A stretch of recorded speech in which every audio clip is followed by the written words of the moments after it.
right, we are recording. I'm here with Anu. How are you doing today, Anu? I'm doing well, Kenneth. How are you doing? Thanks for having me. I'm doing great. I saw you had a lot of writing on Indian religion, and Indian religion is something I Mhm. started to study in Oh, 2023. There was a guy at an airport, I think it was the St. Louis airport. There's a place called the Free Speech Zone in the St. Louis airport, and there was a guy there wearing a COVID mask. And as far I thought, I mean, I couldn't really tell. He's a very mysterious man with very dark skin and bright blue eyes. I don't know if he's wearing contacts or what was going on, but he said, here's the Bhagavad Gita. And I had just been staying with a friend recently, who was telling me, oh, you should listen to this mantra by Ram Dass, and I was listening to that on the drive to the airport. And so I was like, okay, this guy's giving me the Bhagavad Gita. Maybe I should just take it. And so I started to read that. And it wasn't until the end of the year that I really started to actually immerse myself in it. Because I think sometimes with texts, um, people think, like, if you go to Bible study in America, you go to a church, you go to Bible study, they'll cover at maximum like a 5 minute reading, maximum, because that's the attention span. And then they'll talk about it for hours and give their opinion and the lecture and how it's relevant to hmm today. But I almost feel like there's a completely opposite way of approaching these works, which is to say, let's spend hours just reading and immersing ourselves as a practice, as a kind of a ritual. As you're not talking about the text, you're listening to the text. And you're kind of submitting to the text and you're following the text. So it's a very hmm different experience. And that's how, I like to approach these things. And I went on from the Bhagavad Gita. I read the Mahabharata and I read the Ramayana, and I started to get into Oh, the Upanishads, and I started to feel I bought both the Rig Veda and the Upanishads. Now the Rig Veda translation I can't speak to. It's I don't even know which. It was something, some random, like, one of those books where someone just like scraped some 19th century translation and just formatted it into hmm Microsoft Word and then printed it on Amazon, yep. right? So I can't speak to the authenticity of that translation, but I was comparing the Rig Veda to the Upanishads, and I felt like I was reading, because I've read, Old Testament, New Testament. A lot of people who read hmm those two books, well, they're not just two books, but those two compendiums, they're like, oh, it seems like these might be two different religions, two different gods, but like then people try to mish them together and say, oh no, it's all the same God, same religion. And I started to feel that way when I was reading the Rig Veda versus the Upanishads, where I hmm was like, there's kind of an Old Testament versus a New Testament feel here. So maybe I just want to throw that out to you. Um, what do you think about that vibes based assessment, and how do you perceive that kind of dynamic historically, culturally, spiritually, Yeah. metaphysically within Indian religion?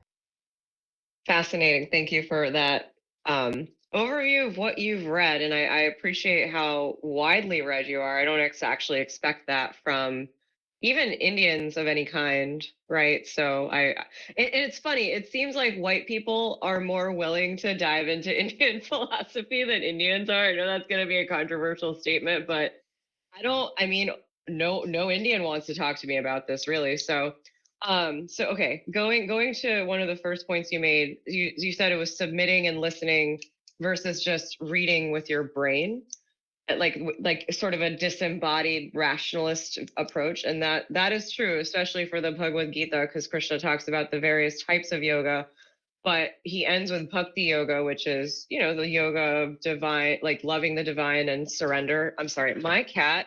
Give me 1 second. Hey.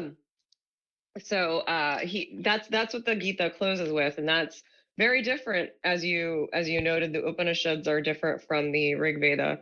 Uh, they're all kind of timeline wise, right? It's the Vedas followed by, like, you know various other things, and then the Mahabharata and Ramayana come along, and then the Upanishads come along, and then the Puranas, I believe, is the timeline. Um, and it goes from very ritualist. I'm oversimplifying this a little bit for a general purpose discussion, but the Rig Veda is highly ritualistic, and there's not a faith element as far as I have interpreted it as. It is not. It's referring to divinities, but it's not necessarily the divinities that are popular today in lived Hinduism, right? So there's the primeval man that is dismembered that could be seen as Vishnu, but if I recall correctly, it's never referred to as Vishnu. I just happen to interpret it that way. So some of the gods that we end up worshiping later are very prominent in the Upanishads and the Puranas versus the Rig Veda. So you're right in that vibes based assessment is correct. I never found the Vedas particularly compelling to read, right? Like I did it because I haven't read all four of them, just to be clear. I read the translation of one, and now he's asking to get out. That's asshole. Through the Rig Veda because I had to for my educational purposes, but I don't particularly enjoy it. I'm actually reading a translation, certain readings from the Bhagavad Puran, which came far later. I believe it was 12th or 13th century. It was medieval period. And that one's focused on Krishna and then Vishnu's various incarnations. So metaphysically speaking, I would say that the Upanishads was started to take a more sort of devotional philosophical tone versus high ritualism, and then prescriptions about how to live, like Manusmriti comes to mind, which is just a lot of rules about how you need to live according to what the Brahmins say. And so lived religion, metaphysically speaking, if you find like what you find in India is far more Puranically and influenced, right? And also by the Upanishads. So you are correct. And I appreciate that you picked up on that. Am I forgetting any of your other question? So I try to situate a lot of this in historical context, and the Yeah. historical context that I read in the Rig Veda, I mean, so the Maruts to me are like, um, or like Indra is the football quarterback, and the That's Maruts it. are all his like bros, and Yeah. they're like singing this song about how we're gonna crush the other team and we're gonna take Yep. their cattle and we're gonna have all this wealth, and it's all about everything that's prayed for is like we want to increase our physical power, we want to increase our physical wealth. So Mm-hmm. in a sense, it's kind of materialistic, and that emphasis on the here and now and worldly material success. I mean, there's a lot of similarity to the Old Testament. There's not really much about the afterlife there. It's about, we have these nations we're competing against. We need to overcome them. And yeah, there's stuff about, purity and righteousness and certain respects. But Mm-hmm. it's very different from like the first shall be last, or the ascetic, the idea that you can renounce the world, you can give up on this world, you can Mm-hmm. withdraw from the world and actually gain some form of enlightenment or higher spiritual power. I mean, even in the Ramayana, so Ravana is this personification of worldly material desire, but how does he get that power? He actually has to submit to Shiva and undergo these ascetic Mm-hmm. rituals in order to gain that. So everything is, even in that case, everything is centered on, if you want to ascend, you have to withdraw from the world. So, you don't see that in the Rig Veda, and you don't see that as much, again, that Old Testament versus New Testament. So I see the parallel between that, and I look at the time scales involved. And it's not an exact one to one or whatever. And there's also maybe a cyclical vision of this in history that the time period of the Old Testament, what it's describing, the kind of the meat and the core of it is the Israelites conquering Israel. Yeah. They're going into a land that they think they deserve, that they've been given, and they're taking it over. And maybe it's not I mean, there is aspects of this in the Rig Veda where Indra is arriving on the Ganges. He's coming in. He's coming into a territory. It's his rightful territory. He's taking it over from these previous inhabitants. So I see there's an invasion narrative. And when Mm-hmm. you get into the New Testament, it's like, well, it's not about a material war anymore. It's about a spiritual war. It's about there's this like a Roman bureaucracy and they're corrupting us, Mm-hmm. and we have to like purify ourselves and withdraw from them and somehow like ignore them or cooperate with them. And I think there's a sort of a similar attitude going on with the Ramayana where Ravana has sort of taken over. He's ruling over, and so we have to kind of go into the forest. We have to withdraw from the city, go into the forest, meditate for a while, and kind of get back to nature, get with the monkeys, get with the bears, and kind of tap into something older and deeper, and then we can kind of overcome that wealthy flying city in the sky. So Mm-hmm. I see those two narratives running in parallel, and I think there's probably some kind of historical basis there. It's not. I don't think it's just about Jungian archetypes, and I don't think No. those are mutually exclusive things. But in some Mm-hmm. ways, I see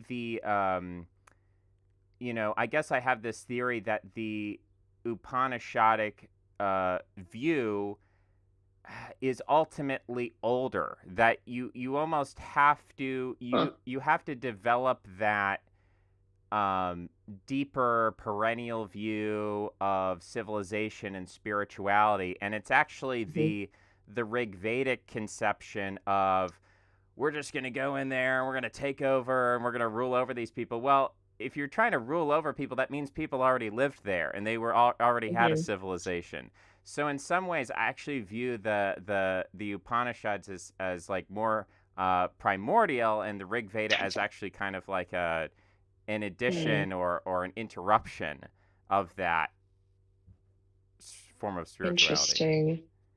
So the So, chronology is kind of there's like a recursion here. There's sort of a fractality here, um, but I guess on the terms of chronology, there's so much like which text was written first, and then also which text. mm-hmm. I mean, there's like an orthodox dogmatic view where I'll read like people doing astrological projections and being like, see, the text references this star which was in this position, therefore it had to be at this Mm-hmm. time. So that there's that school as well, which biblical chronology also has its own Mm-hmm. dogmatic perspective. Um, what do you think about these different chronologies of when the text was written, how it's updated, how it's reinterpreted? Is there anything in your view that you would say is like a corollary to something like a Protestantism in the West, where Protestants have this view of like, Oh, we have this yes. text and it's a sola scriptura and we have to erase tradition, we have to go back to the text. Um, are there parallels you could draw there? Okay, yes. There are so many things I want to address first about the timeline and the historical context, though. For the uh, the early Vedic period, right? I don't know if you're familiar, but there's the Indus Valley civilization there before the Aryan migration began, right? The Aryan, shall we say, pastoral people came from sort of, it is said, Central Asia. Now we have there's archaeological evidence showing that there was a migration. It wasn't necessarily an invasion, but there was certainly a displacement of the Indus Valley civilization. So the Rig Veda roughly corresponds to, which was like 1500 BCE, corresponds with the beginnings of the Aryan migration, right? And it was basically nomadic, not yet urban. The sacrificial rituals were really important. You see the presence of Indra, as you noted. Indra actually was far more important in early, shall we say, Indian. I don't know. It wasn't, because none of it was really written down for a long time. Like, that's the other thing I want the audience to note, that this was all passed down orally and kind of kept in a particular stratum of society. Obviously, among the Brahmins, they were the only ones like permitted to transmit this. So it wasn't there. Indra was far more important, and he certainly falls in importance later on. There weren't major deities that were worshipped in the way we might think about lived Hinduism today, like Krishna, Shiva, Ganesha. All these other deities came later in the Puranic period, which I will get to. But um, it talks about the Rig Veda talks about the dismembered primeval man. That's from the entity from which the four castes came. So that was the initial organizational taxonomy of society. And the Greeks definitely organized society somewhat similarly, right? They saw these social stratifications as natural and necessary. And then there was a sort of transitional period when the Upanishads and the Brahmanas come into existence. I imagine, though I'm not 100% sure, this is when asceticism also becomes really important. And this is kind of 1,000-ish to 500 BCE, if my chronology is correct. And so the population becomes more settled. There's more urbanization happening. Kingdoms emerge, right? And then the people who are there, who we now think of South Indians, right? They're definitely physically different. It's a different language family. At this point, it is generally accepted that they were pushed to the south. um and if I think then further about, oh, and then you were talking about the Protestant parallel, right? So after the sort of urbanization waves by 1,000 BC ish, the Mahabharata and the Ramayana come in the around the same period, and they crystallize over thousands of years. And then, as you might know about the Ramayana and even the Mahabharata, there are different interpretations that are out there too, separately from the what people might imagine the canonical story. There are regional variations in what the Ramayana and the Mahabharata show up as. Uh, and then, if I want to then talk about the Protestant parallel, so actually in the 15th, 16th century, there was actually a sort of uh, the bhakti movement. It wasn't like a coherent movement in the way we think of movements, but much like I understand Protestantism as being more of a personal relationship with God that you could have unmediated by Latin and the priests and everything. It was like a sort of reaction to the rigid hierarchy. Much like that, the saints who we consider as part of the Bhakti literary and devotional canon, they came in the same period, and they were considered, really subversive for their time. So it started in the South actually, and then moved to the North. And I know that the North is rather culturally dominant in our imagination, but it started in the South. Um, and so let me give you an example from the North that's very popular. So there's this princess Mira, and she was married into another royal family, but she was considered Krishna to be her husband, and she was also her in-laws attempted to have her killed because they could not stand that she was so subverting her role as a queen. Um, Obviously, they failed, and then the hagiography is such that she merged with the idol of Krishna that she worshipped. But it was like a romantic and sort of devotional love, but not romantic in the worldly sense, in a sort of the surrendering sense is how I mean it. So there is certainly a parallel there, and it's not that Sanskrit was displaced in this period, but it certainly became far less important. So devotion became part of the saints went around singing poetry in the vernacular, right? And whether that be in the South or the North.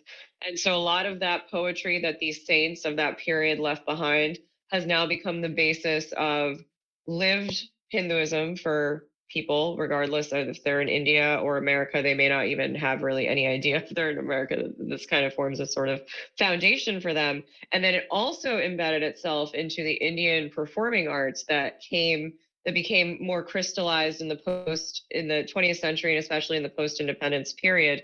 The bhakti poetry and the vernacular poetry in particular, and even actually Sufi poetry, so ghazals. These all became important specifically to Hindustani classical music, and then also classical dance, both of which I have studied. And so uh, that's how kind of aesthetics and art, especially specifically performing art, and these epics, and then the person, the relationships with God, kind of come together. I know I covered a lot in that answer, but I was trying to respond to like many interesting threads that you had pulled. So, um, that's very interesting. I also maybe want to go back and talk a little bit about Buddhism Yeah. as maybe foreshadowing, Mm-hmm. breaking down some of these hierarchies and the caste system. And I've been looking into the relationship, or how Buddhism has been perceived and received historically, because now I think, especially in the West, there's still a very romantic view of Buddhism. I Mm-hmm. think that in some ways in the 1960s, there was, especially in America, there was a romanticism about Hinduism to a greater degree. Movements like Hare Krishna Oh were much yeah. more popular. And I think that's shifted away from Hinduism as we've learned about the caste system, and people have become more Hmm. aware of that. I think there's more of a taboo, maybe implicitly, and that Buddhism is more in vogue. Everything's about Yes. mindfulness, awareness, and meditation, and from Yep. like an atheistic or non-deistic perspective, you're not praying to particular gods. So, you look at the new atheist movement, and I think for people who, in America right now, the biggest religious movement, it's not toward atheism or any Yep. particular religion. It's the rise of the religious nuns, people who don't identify with any particular Hmm. religion. And so Buddhism, as being, it's non-deistic, or the perception is like, anyone can engage in Buddhist practice. It's not monotheistic, it's not a jealous god, and it's very ecumenical, or at least it's perceived that way. Historically, the way that we view Buddhism now in the West might not actually correspond with how it was perceived in Japan or in China, where it was seen as like a threatening foreign cult. And I think in some ways, the response to Buddhism mirrors a lot of the response to Christianity in the Roman Empire. Of like, Hmm. this is a dangerous cult. These people are fanatics. They're threatening the social order. So it seems to me that, and there are some people who would say that these developments reflect something like a shared underlying like metaphysical seed that both, Western systems of religion and Eastern, and this is kind of the perennialist perspective, is that they both contain these essential truths, and therefore, Hmm. as they unfold throughout time, they're going to reflect one another. They're going to have similar types of development. The other, maybe a more Marxist, dialectical materialist perspective, is that almost the underlying metaphysics is irrelevant, but as material conditions predominate, it shapes the outgrowth of these movements. I want to maybe ask you on that point, and Hmm. I'm throwing. I know I throw a lot of stuff out there. It's a bad habit, but the specific question is, that period you're referencing, like 15th, 16th century in India. I don't know a lot about it, but can you tell me a little bit about, um, what do you think maybe was the pressure of foreign domination or Islam coming in? How, might have Oh. people reacted culturally, theologically, the Mughal dynasty and other kind of influences? What kind of impact might that have had? Oh, wow. Okay. Thank you for asking this. This is something not a lot of people in the West know about. Obviously, ask any Indian from India and they'll know a lot about this. The Just to address real quick the Buddhism points, I'm not going to go super deep, but you're right.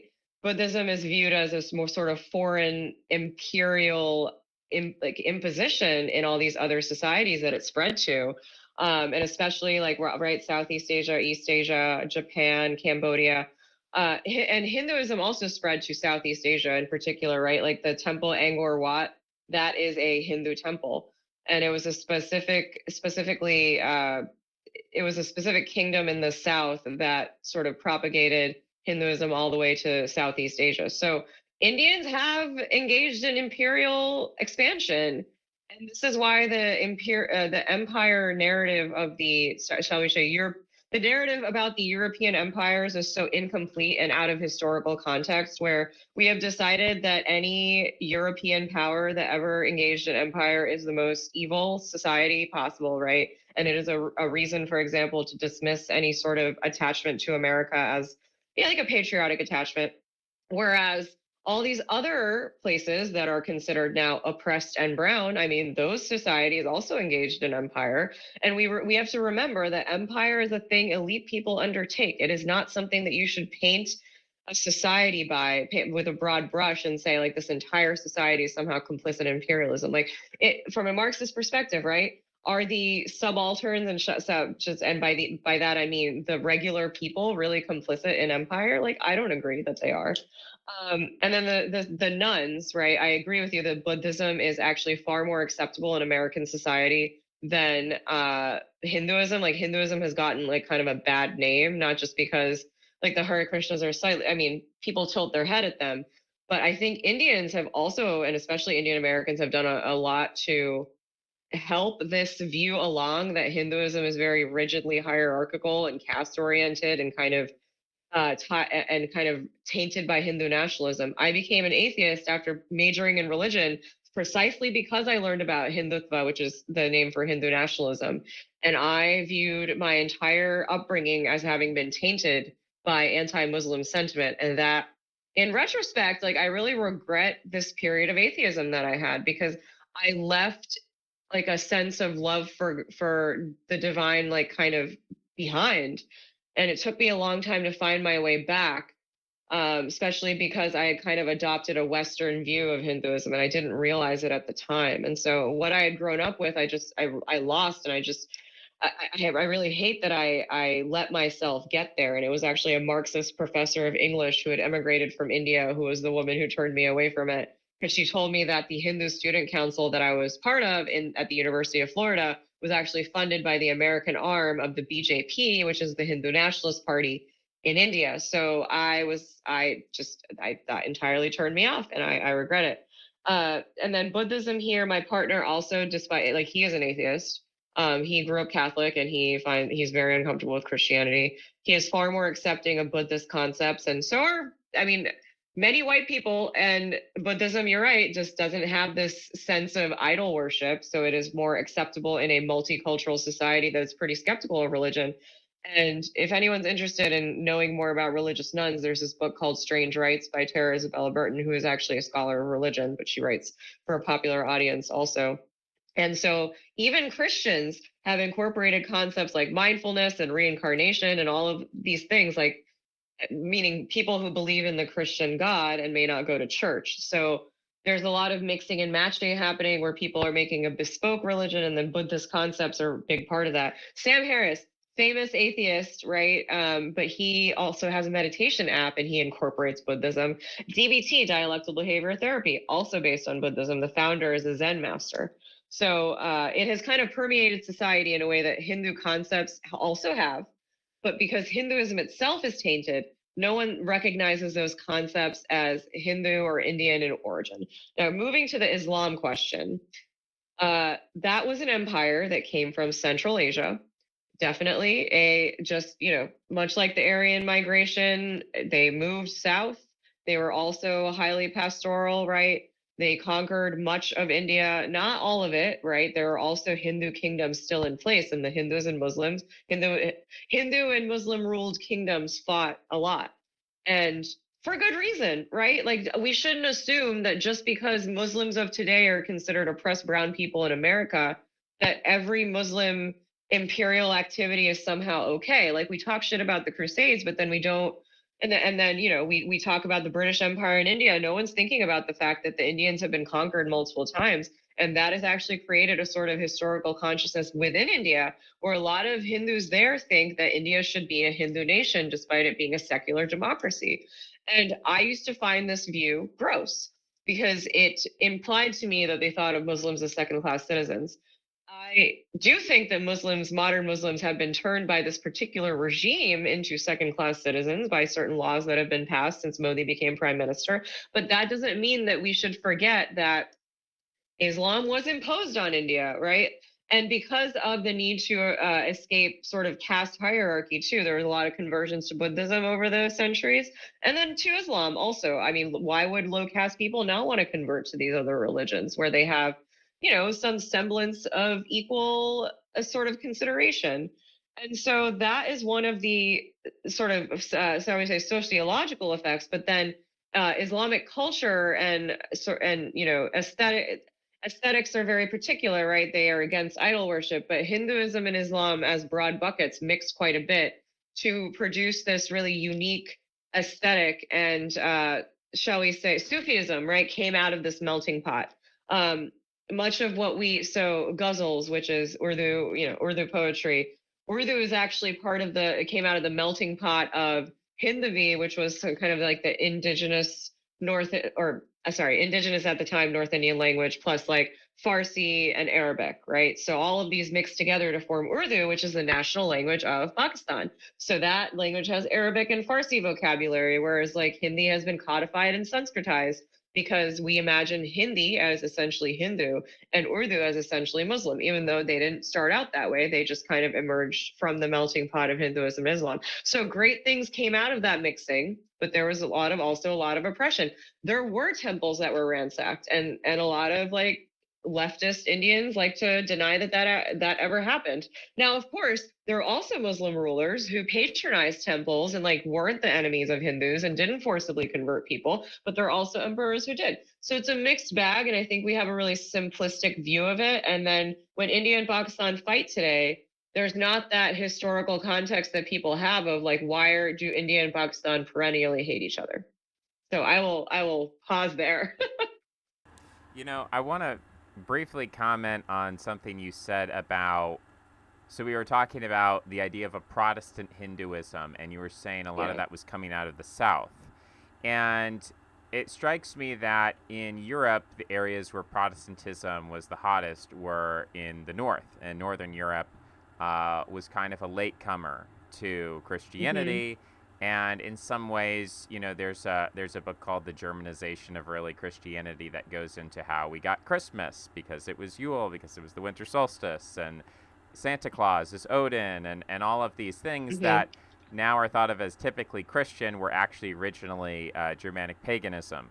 So, you could say that in some ways the reason why Protestantism emerged in the North is because the North was not as fully integrated with Mm-hmm.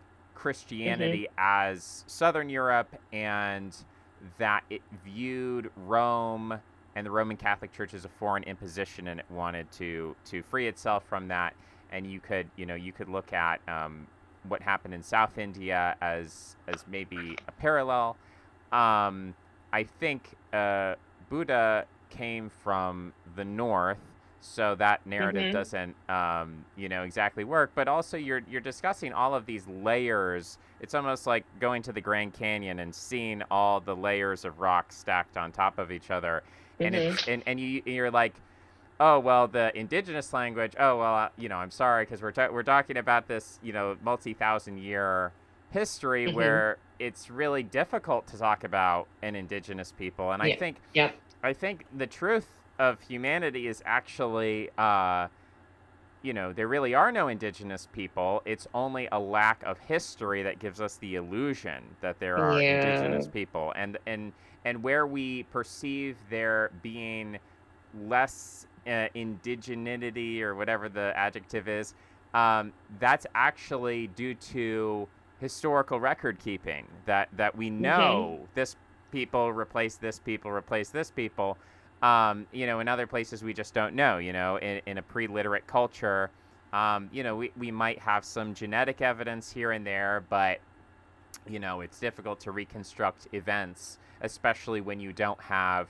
I actually, had a Hindu roommate at one point, and we would sort of debate, invasion versus migration and Mm-hmm. R1b haplogroups and this stuff. And one of the points he would bring up is like, well, you are saying that there was this gradual migration of people from this area to that area, but it could also theoretically be not a migration of people, but an expansion of a cultural practice of inhumation, of burial. So before that, they Yep. could have been cremating people. So, and you know, we got further into that argument, but there is a problem of evidence and trying to reconstruct what is the true identity of India, who actually has the primacy and who has the claim to being indigenous. I mean, the Mm-hmm. Dravidians, as the South Indian language, uh, is not indigenous to India either, right? It came from somewhere else and went into India. So um, I think that is a problem of modern nationalism that Mm. we have become too smart. We have too much history, there's something. I'm not going to quote Nietzsche, but he kind of refers to this idea that you can't really be like a hot-blooded imperialist and at the same time have like a deep memory. You know, Mhm. in order to act rashly and selfishly and imperiously, you have to forget the past and you have to just sort of live in the present, the eternal now. Which is sort of an inversion maybe of what people think Zen is all about. But because if you investigate these things too deeply, it becomes this rabbit hole where it's like, oh, you know, no one's really indigenous, and everyone's just moving around, and so a lot of these claims of like, yeah, you know, these people belong to this place. They become confused, and I think that the establishment of something like a caste system, I want to maybe throw something out there, which is this theory that, like, I look at these different gods. So you have Indra, who's I actually look as like a very foreign god to India, and Yes. Yeah. and then you have these like this perennial manifestation of, you know, Vishnu and Rama as an incarnation of Vishnu, and then Mhm. Krishna, and you know there are these different names, but they're all understood to be synonymous. Interest is apart from that. There's a Mhm. scene in Mahabharata where Krishna goes with Arjuna and they're burning a forest to offer sacrifice to the god of fire Mhm. and Agni, and Indra shows up, and he's like trying to stop this. He's like, stop burning down the forest, because I think some of the forest creatures were praying to him and being like, stop Yes. killing us, stop genociding us. And so Indra comes down and he's like, I'm gonna produce a thunderstorm. I'm gonna produce some rain to put out this fire. And so Mhm. Arjuna fights Indra and he beats him, and it's kind of showing that like, you know, with Krishna, even this mortal can defeat Indra, who's supposed to be the head of the gods, and it's almost like there's sort of a similar process in Greek and Norse mythology where you get younger gods defeating an older pantheon and supplanting it and Mhm. replacing it. Oh, yeah. So I think of that as actually the way that ancient people were trying to encode and Mhm. preserve history. That they were these Yeah. myths are meant to be symbolic for you know, events that took place where, you know, Yep. one system of governance replaced another system of governance. And so I see that story as, you know, there was this invading group of nomadic people. They did worship this storm god, but then, you know, at some point these older gods that we did have that are more primordial were able to defeat them and put them in their place, and that's why Indra has 1,000 eyes, because he's been put in his place. He's been subordinate. We're not kicking him out. We're not getting rid of Sanskrit. We're not getting rid of that culture, but we're kind of putting it in its place and showing it who's boss. Um, so yeah, tee off on that. What do you think about that theory? I love how many parallels you brought. You've clearly read this very deeply, which I really appreciate. So you're referring to, okay, let's start with nationalism. So the South Indian Bhakti movement came before the Islamic invasions, right? And then in the North, it came like very much during that period. So it was also partially a reaction, in my opinion, to that, in addition to the existing hierarchy. But it was in that historical context. Also, you can see that that is evident in the way the poetry sounds, in those particular language, like the vernacular, the vocabulary that's used, and that sort of thing. And then right. Okay. And then to address the question of nationalism, actually, so Benedict Anderson's Imagine Communities, I don't know if you've read that, but it's a seminal text on nationalism. Highly recommend anyone who is interested to read that. He places nationalism at the feet of three developments. One, a shared language that was not Latin in Europe. Um, and he also talks actually about Southeast Asia on top of that, like Cambodia in particular. So it's not just Europe based. A shared sense of time And that was brought on by the invention of the printing press, but specifically also newspapers in a shared language, right? So you have this shared sense of what is happening today, or what today even is, right? The shared calendar. I mean, that's a thing we really take for granted, but that ties all of humanity together in a way. And so this the spread of the non-Latin writing and just the printing press and newspapers and that sort of thing created a shared historical memory from which nationalism could emerge. That context and those ingredients had to be in place before there was any sense of shared identity. But my interpretation is that shared identity actually happens first on the basis of language rather than any national borders, right?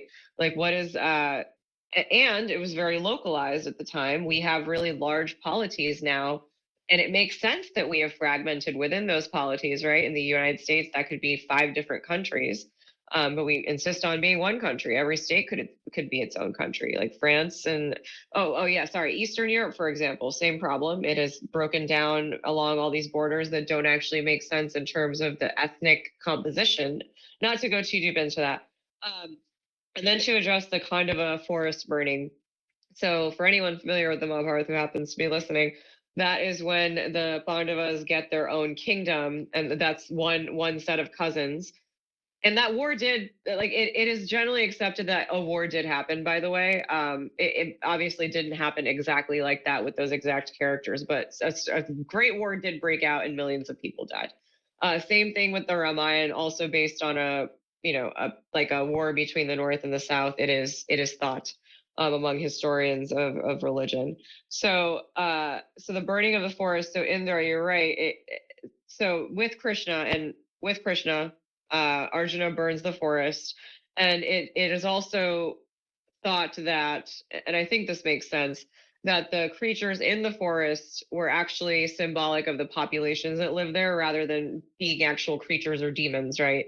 So it could have even potentially been the existing original Dravidian peoples that were killed in the burning of that forest, right? And Indra also gets displaced, you are correct, by Krishna in particular. There are many stories in the Bhagavad Puran that came later after the Mahabharata, shall we say, God, I think it's 10th, 11th century, where Krishna has a lot of dealings with Indra, where he embarrasses Indra, and Indra was the first god. There are prayers to Indra in the Rig Veda. And he is considered, like, he became a demigod later on when these other gods took prominence, but he was definitely the main god for a bit there. And so there's a story from the Bhagavad Puran that Krishna, like, because that's about Krishna's childhood, and various other things, where Krishna convinces his village to pray to the Govardhan mountain, which provides its bounty for the villagers, the pastoral community that Krishna grew up in. They herd cows. So they pray to the Govardhan mountain, and Indra gets angry and unleashes, a torrent of rain, and it basically unleashes a hurricane on them. And Krishna picks up the whole mountain on his pinky, and that is an icon of Krishna. That's an image of Krishna that is sort of widely known in certain regions. So later stories of Indra are definitely characterized by him being repeatedly embarrassed. But what's also interesting about Indra, by the way, is that Arjuna is his son, right? Arjuna is of divine origin. His mother prayed to various gods to get pregnant because her husband had been cursed to die as soon as they had conjugal relations. Um, and so she prayed to various gods, including Indra. And Arjuna, as a son of Indra, is really the hero, the symbolic hero of the Mahabharata, despite not being the eldest brother and not officially being the king. He is still positioned as the king. So in that way, Indra still retains some kind of prominence, which is interesting. I don't know. That I always thought that was rather symbolic of the placement of how the demigods are still important, because Bhim, who was the second brother, is the son of the wind god. Yudhishthir is the eldest brother, and the king is the son of Dharma. And the god Dharma is also Yama, the god of the underworld. They're the same thing, which I also thought was really intriguing and rather symbolic, that Dharma and death are the same being. Right. So there's a couple of parallels here where if you go into the Old Testament, Yeah. you have Jacob and Esau. And Esau is the elder brother who's supposed to inherit the kingdom, and Jacob's the younger brother, and he is, through the scheming of his mother, he's able to Yeah. inherit. So there's a similar theme going Oh. on where there Yudhishthira is supposed to be the king, but it's Arjuna who takes on this priestly role as the one who receives the Bhagavad Gita directly, Yes. who becomes more prominent as this younger brother. And there's and then there's Karna, who is Oh again, yeah. you could say either the son of or the incarnation of Surya, who's the Mm-hmm. sun god, and that's another layer where, um, when I read the Rig Veda, I see a lot of Indra worship, and Surya is in there, but Mm-hmm. I also wonder about that. So, like, we're looking at these competing pantheons of you have this, clearly the side of Krishna, and you have the side of Indra, and the victors write the history. So all the stories we have are about Krishna humiliating Indra, not Indra humiliating Krishna. Um, No. so that's the way things went. And I wonder if there was ever so one of the interesting things, if you can contrast the Ramayana with the Mahabharata, is that there is this concept of the Pandavas being of a lunar dynasty, whereas in the Mm. Ramayana, they're of a solar dynasty. So the progression from one to the other almost symbolizes the movement from like a solar cult to a lunar cult, which I have a few Interesting. articles about. What did those terms even mean? Like symbolically, what would a solar cult be? What would a lunar cult be? And how is the moon perceived? And I argue that um, in a nomadic society, the moon is associated with wolves and hunting and raiding and surprise attacks and that kind of behavior. So you get the werewolf, which is at night, these men transform into these beasts and they attack these settled communities. Whereas in agricultural societies, the moon is symbolic of the menarch, of the month, which I mean, these two words are etymologically connected, and the astrological progression of the seasons that determines uh, when certain economic activities are underdone. So you're sowing and you're reaping, and then you're selling the crop in the market, and there's a certain season for war, and there's a certain season for getting married, and we have all these different seasons. And also, maybe in terms of a caste system, if you have a society and you need people to perform different roles, and those roles are like, look at the medieval guild system. It wasn't like they were giving an SAT test and saying, oh, you're better at English, you'll be a scribe. Oh, you're better. No, it's like people were chosen from a very young age to perform economic roles. You still see that in Tibetan Buddhism, where they'll choose children to be like gods and heads of the religion. Yeah. So I think, to me, that speaks to a society in which, from birth, people are sort of segregated into different positions. That, you're going to be a farmer for the rest of your life. You're going to be a priest for the rest of your life. So I think these two different views of, the moon, I always keep that in mind when distinguishing like solar from lunar, is that even um, within different cultures, these symbols are perceived differently. And because India has nomadic roots, and it also has these, more agriculturalist roots, um, those twin perceptions, those paradoxical perceptions, are kind of also within tension. One Yeah. last thing I'll say is that when looking up the genealogy of this lunar dynasty and where does it come from, one of the primordial gods, who's the founder of this dynasty, is a basically transgender, moving like as a lunar god, and you see that in the Mahabharata as well. Is that there is I believe, a woman who's reincarnated as a man in order to get revenge, for some past. I don't have the Yes. the names up in front of Yes. me, but I know who you're talking about. so that theme reappears there. Um, I keep failing to give you a direct question. No, you just gave me a lot. Okay, so let me react to the thing. It makes sense actually if you think about the nomadic society transitioning the pastoral one, that we actually would move from solar to lunar. And I appreciate that you picked up on the solar dynasty and the Ramayana.